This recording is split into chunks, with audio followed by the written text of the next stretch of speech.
Hi, welcome to the first ever video on Road to Coach. Today I'll be talking about the Red Bulls' upcoming season, the tactics that they could use, the players that they brought in, the players that they sold. And before I get into that, I want to talk a little bit about myself. My name is Joaquin. I'm currently a sophomore in college. I am a coaching major. I'm trying to become a professional coach for soccer. I have a little bit of experience right now. I currently work for the Westchester Flames. They compete in the USL2, which is the fourth division of US soccer, and it is a pre-professional league for college students to stay in shape during their off season. So that's a little bit about me. So now let's dive into this video. So now we'll be taking a look at the Red Bulls' primary transfer window, the players that they sold, and the players that they brought in. But right now we'll be taking a look at the players that they brought in. I've highlighted two key additions, and I will be giving the players that we've brought in a grade. So the two highlighted key additions I have are Marcelo Morales, a young left back. He has two international caps for the Chilean national team and is coming from La U de Chile. Alongside him, I have Eric Choupo-Moting. He's coming with a wealth of European experience. He has played in a Champions League final with PSG and has won the Bundesliga with Bayern Munich. Alongside these two key additions, the Red Bulls have brought in a number of other players.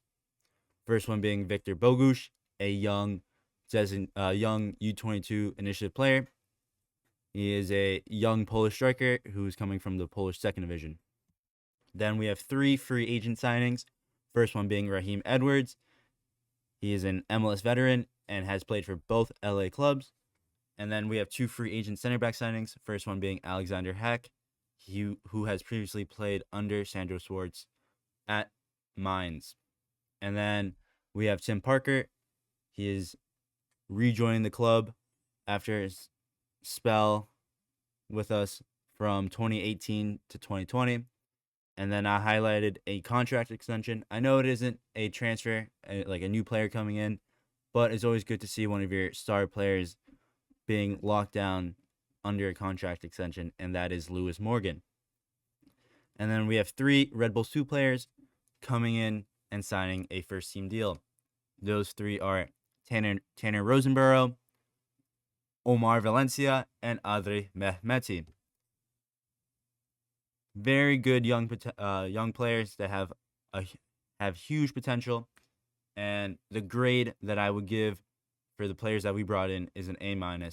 We signed a good amount of players, and we signed them on good contract deals. So now let's take a look at the players that have been sold during this primary transfer window. I've highlighted two key departures. First one being our club record signing, Dante Van Zier, leaving the club for $3 million to join KAA Ghent. I really like this deal.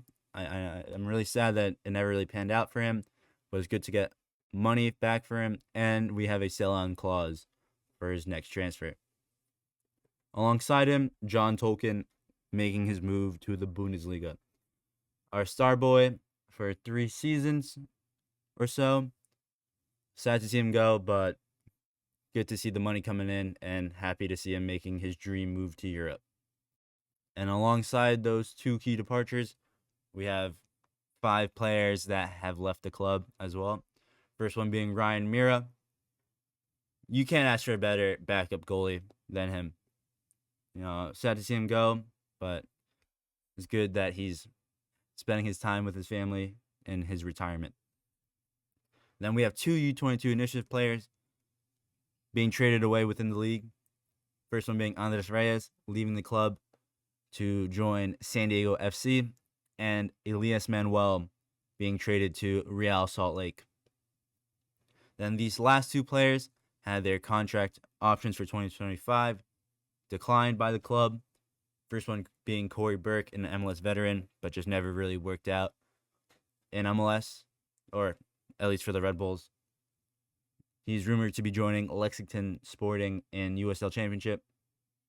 And we have Aiden O'Connor leaving the club. But as I'm making this video, he has joined Red Bulls 2 on a 1-year deal. So it's good to see him back within the organization some way. And then the grade I will give for selling players is a B.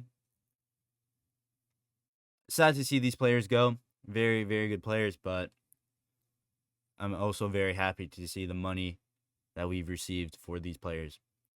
So now that we've got the transfer business out of the way, let's go on to the potential formations we could see being used in this season. So now let's take a look at the Red Bulls' potential formation for this upcoming season.